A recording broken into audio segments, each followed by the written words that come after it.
Last year, the Doom-meisters at id Software joined forces with Raven Software to create Heretic, a sword and sorcery game without swords. Well, hand-to-hand combat has never been a strong element of these games, at least not until Witchhaven. The sequel to Heretic is called Hexen, and the designers have done a lot more than just add a few more monsters and weapons. They've completely reworked the structure of the thing. You can't take anything you've learned on the Doom battlefields for granted here.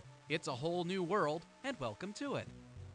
Now, supposedly, you killed the bad guy when you finished off Heretic, right? Well, yes, but Desperal was in fact the weakest of 3 Serpent Riders, and the other 2 are still spreading their evil magic in other dimensions and on other worlds.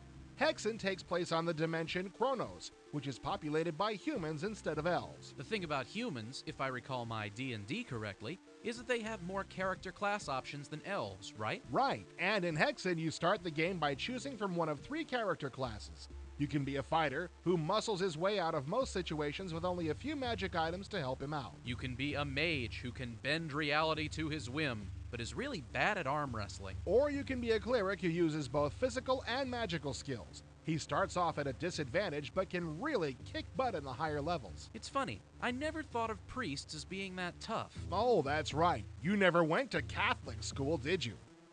When you choose your character class, it affects the whole rest of the game. There are different items that the different classes can use, and some items that work differently for each class. So you can play the game 3 times and get 3 different experiences? Yay! Well, sort of. While the items change, the monsters are pretty much the same and in the same places, and the puzzles don't change that much either. So while you have different resources to make your way through, it's still the same game. Yeah, but that's still pretty cool. It calls for strategy and stuff like that.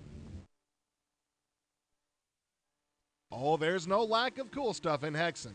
The spells are particularly nice. One lets you freeze your opponent solid, then use him as a shield or shatter him. That's really satisfying. Each of the classes has their own excellent weapons, but they don't have enough in my opinion. Each class gets only 4 weapons, and the 4th is made from several different parts that are useless on their own. Well, I think I can see where you're coming from, but when you add those up, you get 12 weapons. That's better than the 8 in Heretic, isn't it? Sort of. You still only get 4 at a time, and that's a bummer. Instead of weapon-specific ammunition, you use blue and green mana. One of your weapons doesn't require mana, one uses blue, one uses green, and the big one uses both. The environments are very dynamic.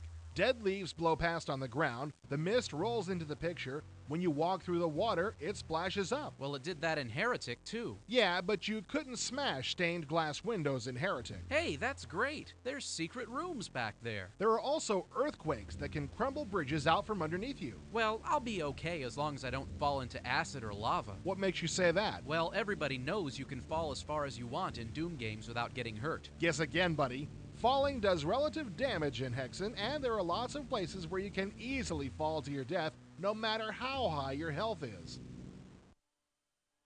The sounds were always really spooky in Heretic. How are they in Hexen? Well, the individual sounds are even scarier. Those monk chants can send chills down your spine. Sounds like you're gearing up for a butt here. But they take the sound placement too far. What the heck are you talking about? See, in Doom, the sounds just radiate from their source's location. In Heretic, some sounds were specifically placed away from their sources to freak out the player. They do that even more in Hexen, to the degree that you can hardly distinguish between spooky freakout sounds and sounds that will tell you when someone is coming up behind you. Ooh, that could be a problem. It sure makes things tougher. Speaking of making things tougher, the level design here is really innovative. Instead of just going from level 1 to level 31 at a time, the designers bunched up 5 to 7 levels at a time. The portals between levels are two-way, and if you pull a lever or push a button on one level, it might open a door on another. Don't worry, you get a message telling you when this happens. This is not just a brainless shoot-'em-up. You may actually have to take notes to keep track of where everything is. Throg not take notes, Throg take blood. Throg kill puny critics. Okay, who let that in here? We tried to bar the door, but he kept saying something about Contract. Throg appear in every Doom-related article. Throg, it's really hard to read through the dried blood. You should take better care of your paper. I'll be darned, it really does say that. Who would sign a lifetime contract with an immortal demon? Throg had crafty agent before Throg ate him. While Hexen is a superior and exciting game in almost every respect, there is still some serious problems with multiplayer mode. Deathmatch. The design is pretty good, but... Throg love deathmatch. Throg kill. Excuse me. Version 1.0 of Hexen slows down dramatically in multiplayer mode.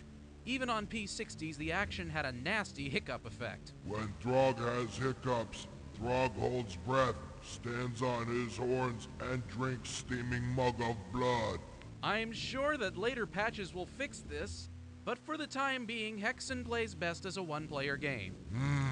Throg feel hiccups coming on now. Bob, I've got a real strong feeling that we should finish this article up quickly. Amen to that. Hexen's really good. Buy it. Nice sum up. Now let's get out of here. Wait, puny critic. Throg need blood for mug.